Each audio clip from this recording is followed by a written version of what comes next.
CBN News has told you about UN Relief and Works Agency employees who joined Hamas in the October 7th terrorist raid on Israel. Now, a Christian human rights activist contends the UN High Commissioner for Refugees is discriminating against Christian refugees and asylum seekers. Well, joining us to explain is Farrukh Saif, the co-founder and director of the Emergency Committee to Save the Persecuted and Enslaved. Farrukh, thank you for joining us. So what's happening to Pakistani Christian refugees in Thailand, Sri Lanka, and Malaysia? What's the UNHCR doing or not doing? Thank you very much, Mary, for taking me in, right? Because this is a very important thing which we need to discuss and highlight in the world, that the UNHCR in Southeast Asia is discriminating against the Christians. And how they are doing it? From years and years, a Christian refugee, if they get the refugee status, they are waiting almost 5, 6, 7 years. Altogetherly, if you compile the timing of their RSD interview, plus their waiting time for the resettlement, it's going 9 to 10 years, right? Recently, I shared one story on my blog about the Talib Masih.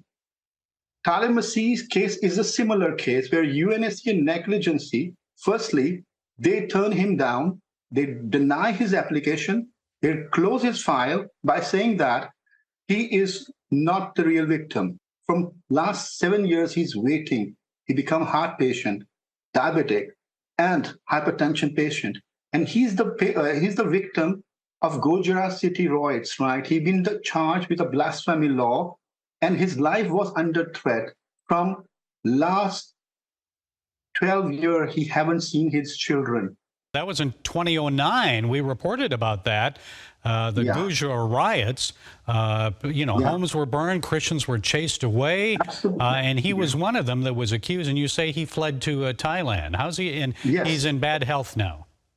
Yeah, he's in bad health. He's a heart patient now. Well, why aren't they letting him, why aren't they giving him this status that he needs? No, actually, they have given him the refugee status, but every year they told him that, okay, this year we'll be resettling you elsewhere, but haven't yet. They have fixed his file for the resettlement to any other country. I know that Thailand hasn't been very accommodating or welcoming to these refugees, have they? Thailand in previous, right, in 2014-15, it was not. But nowadays, it is much softened. The Thai government is quite soft at the Pakistani asylum seeker, whereas in contrast to this, Malaysian government is started arresting the Pakistani Christians. This is something new is coming up now. Well, the UN needs to get with it and move them onward, right, and other places where they're safe. So are there other examples you can share? Yeah.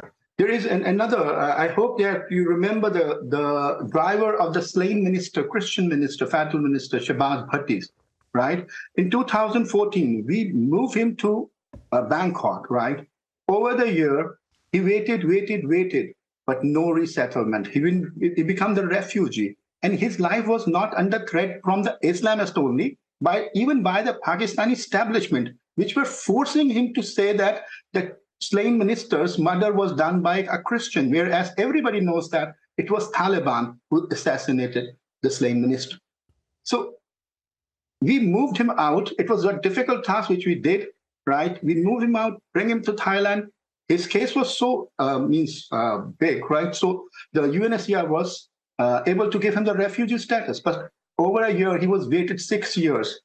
And after that, even the slain minister's brother is supporting him and filed the private sponsorship.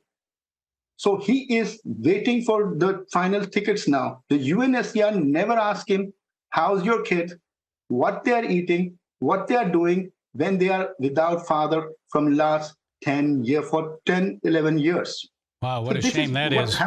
Yeah, that was a long time. That was a long time ago. We reported regularly about that case against the assassination of Shahbaz Bhatti. So, what are European governments in Washington doing about this? Are they pressuring the UN at all? Not at all.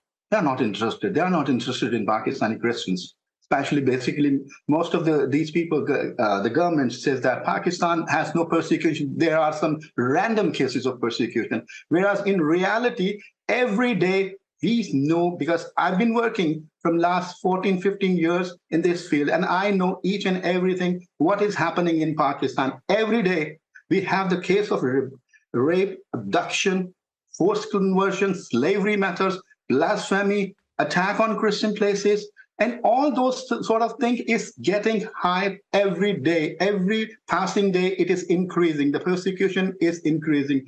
And 2024-25 will be the worst year for the Pakistani Christians in Pakistan. Mark my word, Gary. Mark my words. Well, if they deny this, they can come and talk to me, because I've been reporting it for over 30 years now about persecution against Pakistani Christians. So what can our viewers do, Farrukh?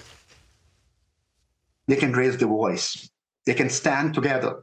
In this time of persecution, we need to stand together, because this will going to be increased, especially what is happening in Nigeria, in other part of Africa, Sahel region, right? This is similar sort of event will going to hit Pakistan, because Pakistan has created something, everybody knows that. Okay, Christians risking their lives as the UN does nothing to help them. Farrukh Saif of the Emergency Committee to Save the Persecuted and Enslaved. We appreciate you. Thank you for sharing those insights. Thank you very much. Thank you very much. God bless you.